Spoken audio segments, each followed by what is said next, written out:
कान्हा जी, अब मैं क्या करूं अपने बेटे का? आप ही बताइए, कैसे सुधारूं मैं उसे?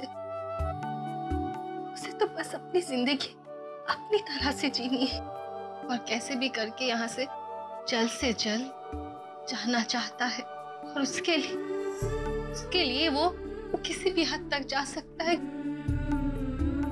कैसे समझाऊं उसे, कैसे सुधारूं उसे?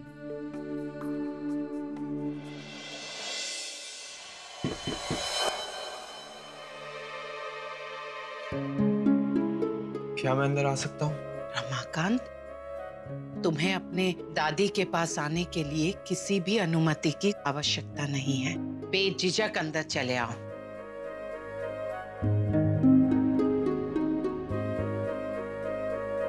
किसी चीज की आवश्यकता है?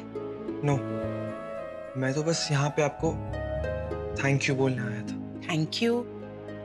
किस लिए? आई डोंट नो मैं आपको कैसे समझाऊं, बट आप लोगों की और मेरी लाइफ बहुत ही डिफरेंट है। लेकिन फिर भी आपने अपनी पूरी फैमिली के अगेंस्ट जाके आपने मुझे सपोर्ट किया, which is a really big thing and it means a lot to me. No, really it does. But अभी भी इस घर में कुछ ऐसे लोग हैं, I mean आपको छोड़ के सब मुझे इरिटेट करते रहते, especially that गोपी एंड उसका वो ओवर स्मार्ट हस्बैंड मिस्टर जंगली, एंड मुझे टॉर्चर करने का वो लोग एक मौका नहीं गवाते। और वो लोग चाहते हैं कि वो रातों रात मेरी पर्सनालिटी, मेरी सोच बदल देना चाहते हैं। I mean, how is that possible? और मुझे ऐसा लगता है कि इस घर में सिर्फ आप ही शायद हैं जो मुझे समझ सकती है। और मेरे लिए इस नए घर में, इस नए एटमॉस्फेयर में, इन नए लोगों के बीच में एडजस्ट करना कितना डिफिकल्ट है। रमाकांत, मेरे अहम के बेटे के लिए कोई भी काम मुश्किल हो सकता है, लेकिन नामुमकिन नहीं। बैठो बैठो। मैं समझ सकती हूँ बेटा, तुम्हारी जीवन शैली, तुम्हारी सोच, तुम्हारी आदतें हमसे बिल्कुल विपरीत है। और मैं ये भी मानती हूँ कि हमें तुमको समय देना होगा। इस परिवार में तुम्हें शामिल करने के लिए हम तुम्हें अवश्य वक्त देंगे। पर मेरी बात का विश्वास करो बेटा। पर एक बात और भी है, तुम्हें परिवार के बाकी सदस्यों का रवैया अजीब लगता है, लेकिन एक बात अवश्य है कि सभी तुमसे बहुत प्रेम करते हैं रमाकांत। वो सच्चे दिल से चाहते हैं कि तुम हमारे परिवार का हिस्सा बनो। और खास करके तुम्हारी माँ गोपी, जिसे तुम दैट गोपी, दिस गोपी तुम करके बुलाते हो, वो तुम्हारी माँ है। तुम्हें बहुत प्रेम करती है और सच्चे मन से तुम्हें इस परिवार का हिस्सा बनाना चाहती है। Whatever. But thanks anyways. कभी भी खुद को अकेला महसूस करो तो बेझिझक मेरे पास चले आना, क्योंकि तुम्हारी दादी हमेशा तुम्हारे साथ है। किसी भी परिस्थिति में याद रखना। अब आराम करो। जय श्री कृष्ण।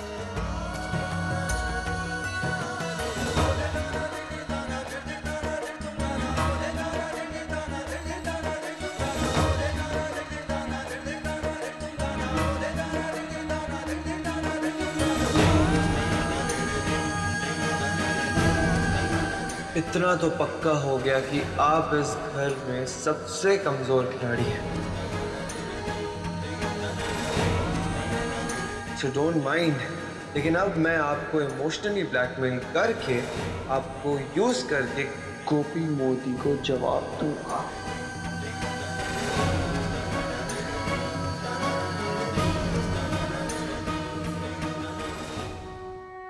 अगर मैं हार गई तो इसमें हार आपकी भी होगी कान्हा जी।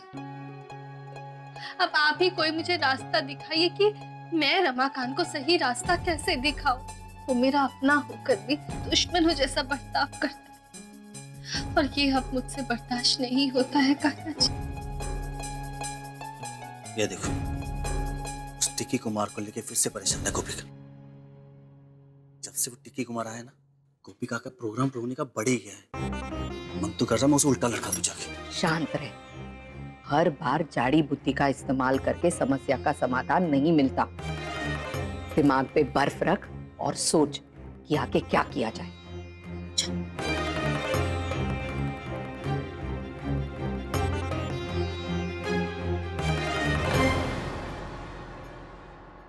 देख गोपी, मैं और जग्गी तुझ जितने तो सुलझे हुए नहीं हैं, पर आज एक बात का वादा करती हूँ कि इस लड़ाई में तू अकेली नहीं है। समझी? तुझ पर क्या बीत रही है वो मैं अच्छी तरह समझ सकती हूँ, पर तू चिंता मत कर, सब ठीक हो जाएगा। चिंता कैसे ना करूं मामी जी? रमाकांत के इरादे, उसकी नीयत सही नहीं है। उसका इरादा बस सीता को नुकसान पहुंचाने का था, बचाने का नहीं। अरे गोपिका, ये तुम पहले से ही जानते थे, इसलिए तो कहता हूँ कि हर रोज मुझे 2-4 थप्पड़ मारने दो उसे, सब ठीक हो जाए। अरे जग्गी राम, मगज ने शांत रख। वो कम कलाकार नहीं है और अभी उसके सर पे कोकिला जी का लाड़ और प्यार है, इसलिए हमें जो भी कदम उठाना है एकदम होशियारी से उठाना पड़ेगा। इतना आसान नहीं है मामी जी। रमाकांत के दिमाग में क्या चल रहा है उसका अंदाजा हम इतनी आसानी से नहीं लगा सकते। पर ये उर्मिलाबेन शाह हर मुश्किल की एक्सपर्ट है, एक्सपर्ट। चुटकी बजाते ही घंटी बजा के उसकी छुट्टी कर दूंगी मैं। उस टिक्की को रिक्की बनाने में ना, पहले मैं उसे थोड़ा तोड़ना मरोड़ना पड़ेगा, उसके बाद उसकी वाट लगानी पड़ेगी। जितने भी वो सीधे पैंतरे चलते हैं ना, हमें उल्टे चलने पड़ेंगे। उसके बाद उस टिक्की को ना संस्कारी रमाकांत बना के ही रहेंगे। बेबा, चतुर बिलाड़ी विद्या ने मेरे सारे प्लान को सत्यानाश कर दिया। विद्या, मीरा और गोपी नाम के ग्रहण हमेशा मुझे तकलीफ देते हैं।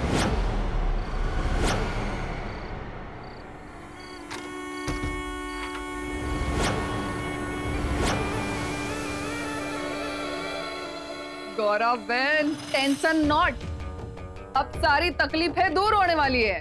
वो क्या कहते हैं, जो भी होता है अच्छे के लिए होता है, और मैं तो कहती हूँ जो भी नहीं होता वो भी अच्छे के लिए ही होता है। चुनाव सर पर है ना, तो चुनाव दफ्तर गई थी, वहां से मेरे आदमियों ने मिर्च से तीखी, करेले से कड़वी और शहद से मीठी खबर लाई है। पता है? नहीं पता लगाना मुझे। तेल लेने गया तेरा चुनाव और तेल लेने गई तेरी खबर। ये विद्या ने मेरे पूरे प्लान का पिचका कर दिया, इसलिए मेरा मूड नहीं है। चलो ठीक है, मोदी परिवार की नींव हिला देने वाली खबर, अगर इसमें तुझे कोई दिलचस्पी नहीं है तो ठीक है, तेरी इच्छा। अब मैं भी क्या कर सकती हूँ? कुछ नहीं होगा मोदी परिवार का। मोदी परिवार के ऊपर कान्हा जी के 4 हाथ हैं, कुछ नहीं होगा उनका। लेकिन इस बार मैं ऐसा तीर लेकर आई हूं जिससे हम एक नहीं 3 शिकार कर सकते हैं। कोकिला मोदी, गोपी मोदी और तेरी वो चुटंकी विद्या। इन तीनों की जिंदगी में भूचाल आ जाएगा। भूचाल।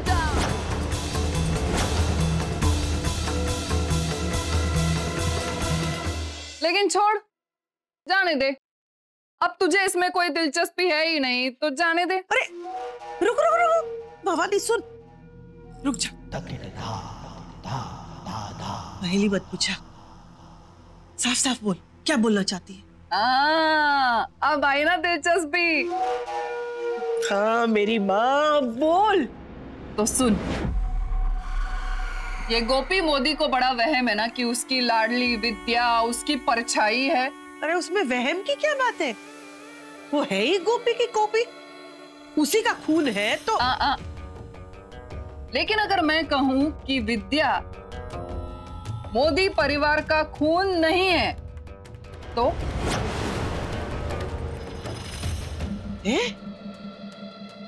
मतलब भगवान कहानी लिखता है ना, तो कभी कभी ऐसे जबरदस्त वाला ट्विस्ट डाल देता है कि मजा आ जाता है। और ऐसा ही खतरनाक ट्विस्ट आया है विद्या की जिंदगी में, जिसकी वजह से उसके खून के रिश्तों का खून होने वाला है। हे अम्बे माँ भवानी, तू जले भी तरह बातें गोल गोल करके मत बोल, एकदम फाफड़े की तरह सीधे सीधे बता ना। अब मेरी बात ध्यान से सुन। विद्या अहम और गोपी की बेटी नहीं है। क्या? शू बोली तू? फिर से बोल।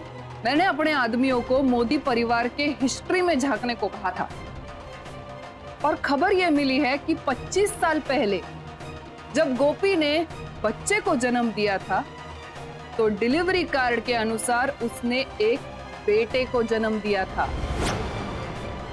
और यह भी जानकारी मिली है कि म्यूनिसिपैलिटी में विद्या का जन्म प्रमाण पत्र पैसा देकर बनवाया है, जाली। क्योंकि उसी दिन उसी अस्पताल में अंतरा नाम की एक औरत एडमिट थी, जिसने उसी वक्त एक बेटी को जन्म दिया। अब ये बेटी कौन है? ये बेटी वही है जिसे हम विद्या के नाम से जानते हैं।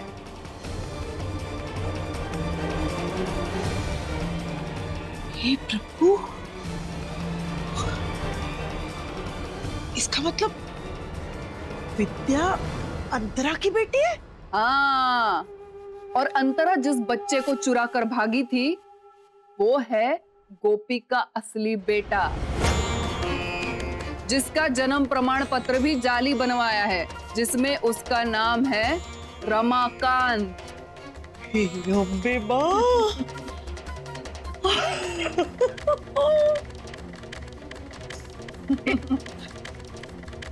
मुझे ये बता कि गोपी का बेटा कहाँ है?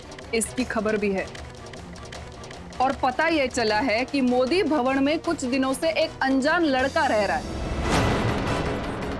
यही लड़का है गोपी का असली बेटा, जिसे लेने वो कुछ दिन पहले सिंगापुर गई थी।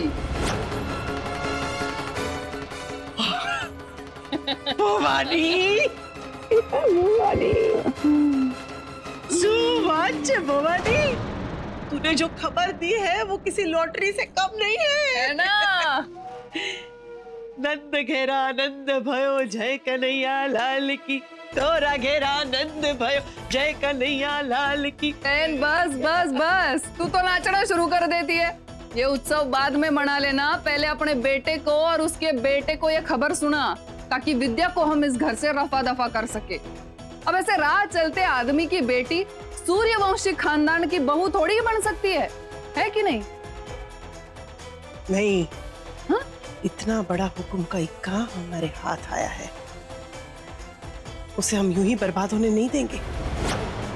सही वक्त आने पर जब लोहा गर्म होगा तब हथौड़ा मारेंगे।